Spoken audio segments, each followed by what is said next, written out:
first, sir. Okay.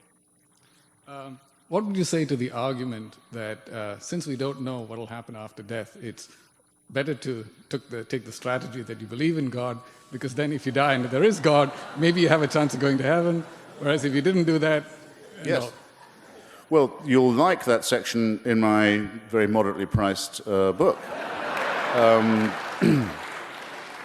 Which, as most of you will know, the gentleman is summarizing actually almost perfectly the wager of Blaise Pascal. Pascal was a great mathematician and one of the founders of probability theory, actually. Define Pascal's wager for us first. All right, it probably will take about, yes, it'll take a minute. Pascal's wager, it's not known to you, comes from Blaise Pascal. Blaise Pascal, who was one of the founders of probability theory and a great mathematician. Blaise Pascal was a very distinguished Catholic theologian of the 17th century, and also a very, very, very distinguished mathematician, and still is considered to be one because he's one of the founders of probability theory.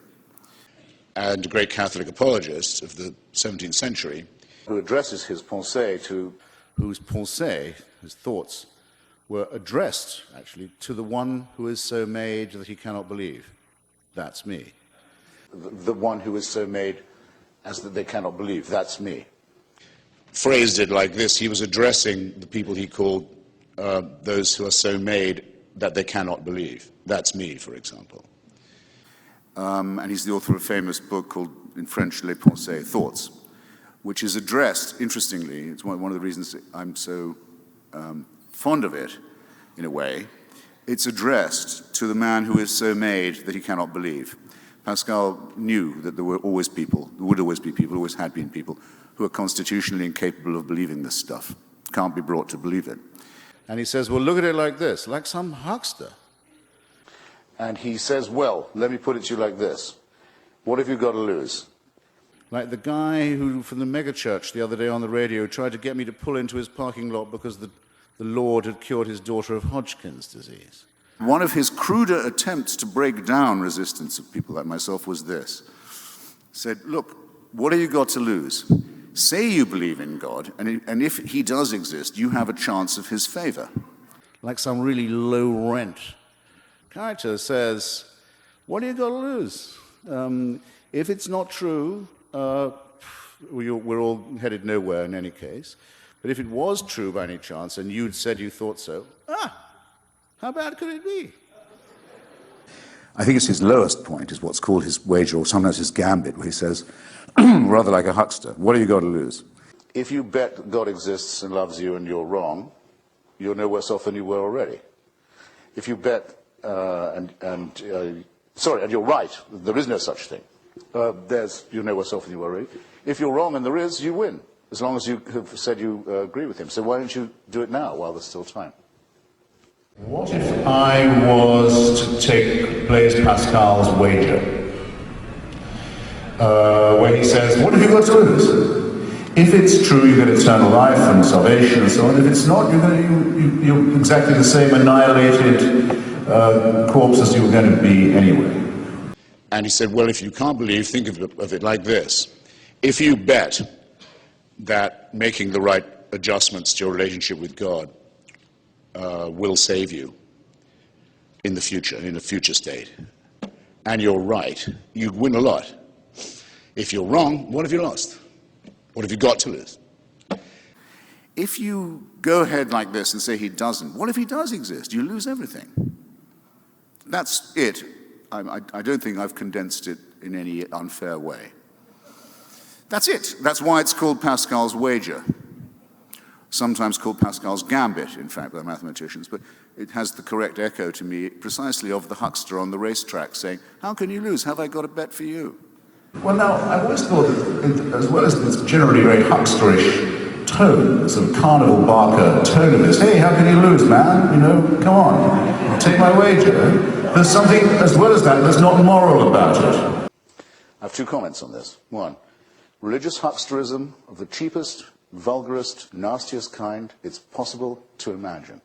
Now, the reason why I say wager and gambit are appropriate for this is it's obviously a very hucksterish claim, or offer, I mean to say. It's pretty cheap and pretty vulgar, and I would say especially so when offered to people who are dying or ill or frightened or in extremis.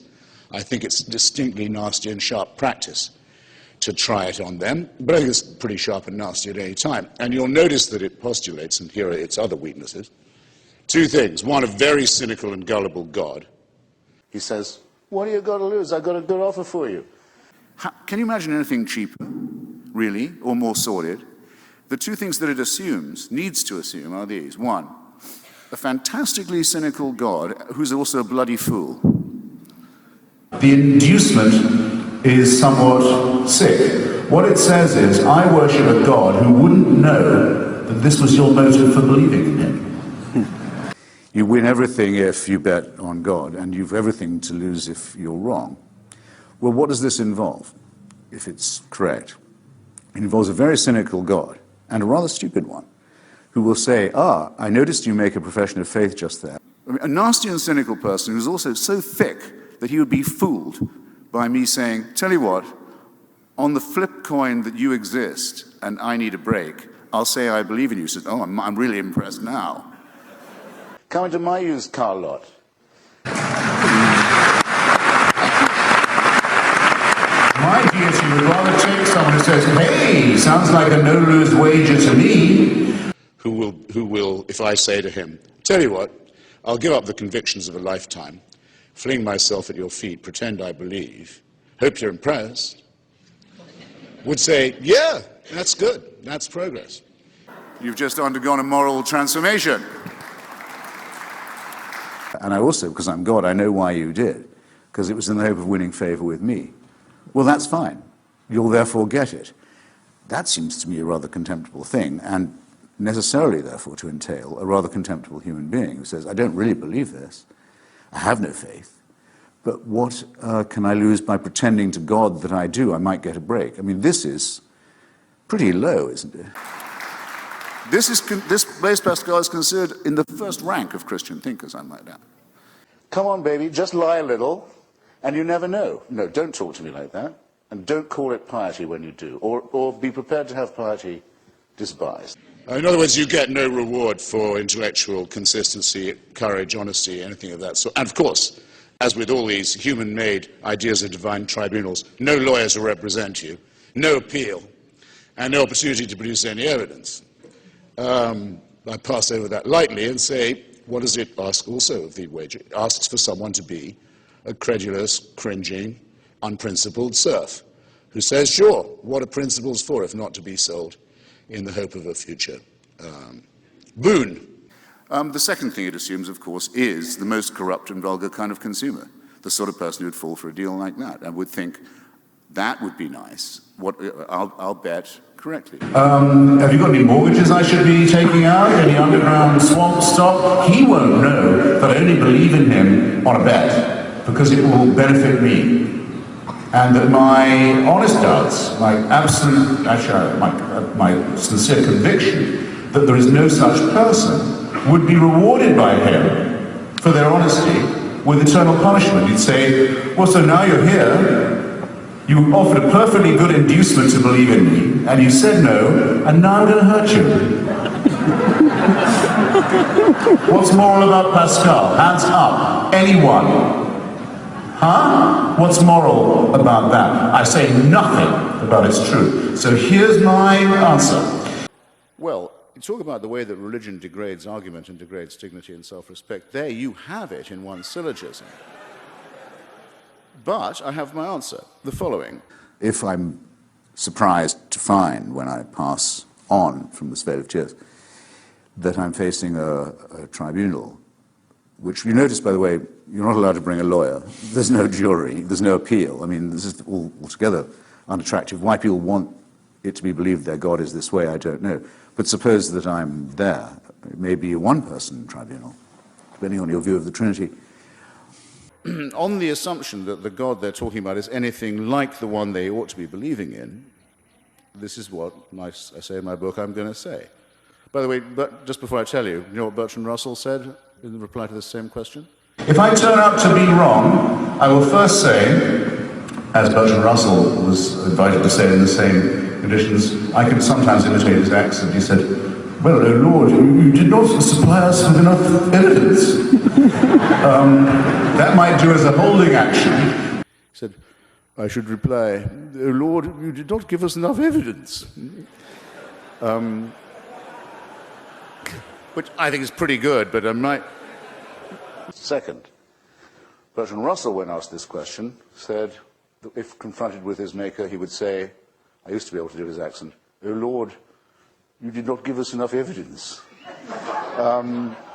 My reply goes on just a fraction longer. It says, I presume, divine sir, that you have some respect for intellectual honesty and for moral courage, and that you would look with more favor on somebody who made an honest profession of unbelief than on someone who acceded to belief in you in the hope of a handout. I would go a little further. I would say, well, look, boss, if it's true what they say about you, that you're an infinitely kind, forgiving, all-fatherly person, this is certainly what your fans keep saying. I would say, I hope you noticed that I didn't try and curry favor, that I was honestly unable to believe in the claims made by your human spokespersons. Now do I get any understanding? And if that doesn't work, well, then I don't know what would. But I'm not going to try anything servile. I'm resolved on that point. It would be more comforting, wouldn't it? And more comfortable. Which the servile? No. Do you not have a little room in your, obviously very capacious heart for someone who just couldn't bring himself to believe in you and really, honestly, truly couldn't? As opposed to someone who won't spend half their life on their knees making fawning professions of faith because Pascal told them it was a good bet. Which of us is the more moral? Which of us is the more honest? Which of us is the more courageous? Which of us has the bluest eyes and is the most sexually attractive? Which of us has the real charisma here? I'm just only asking. I think my next one would be to say anyone can make an honest mistake, and I'm particularly proud of this one. To make an accommodation, to have some belief in a possibility of this not being the end. Well, as long as I don't have to take the word of other humans on what are the necessary propitiations and gestures and subjections I have to submit myself to in order to qualify.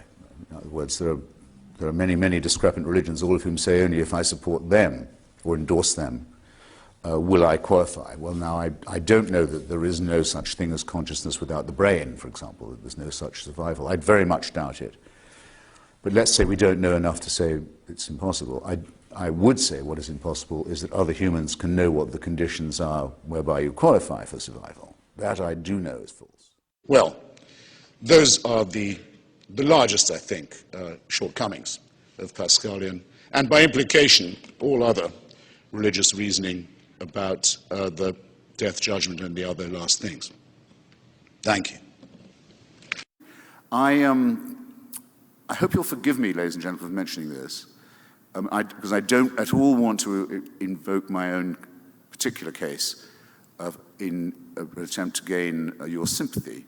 I'll say it as objectively as I can. Some of you may have read that I'm not very well and may not have very long to live. I find it particularly objectionable that this wager, which Pascal offers to anyone at any time in their life, to be fair to him, tends to be pressed on you all the time, if you don't look as if you're going to last very long, by people who say, surely that now you might be frightened and not feeling at your best and afraid of a smelly and a disgusting end. Surely this would be the perfect moment to repudiate all the convictions of a lifetime. For some reason, that comes naturally to a lot of people of faith. I don't mind for myself, but I think it's the vilest kind of bullying to inflict on people in hospital and people who are in extremis. Anyway, thus my curtain raiser to the great Pascal. Thank you.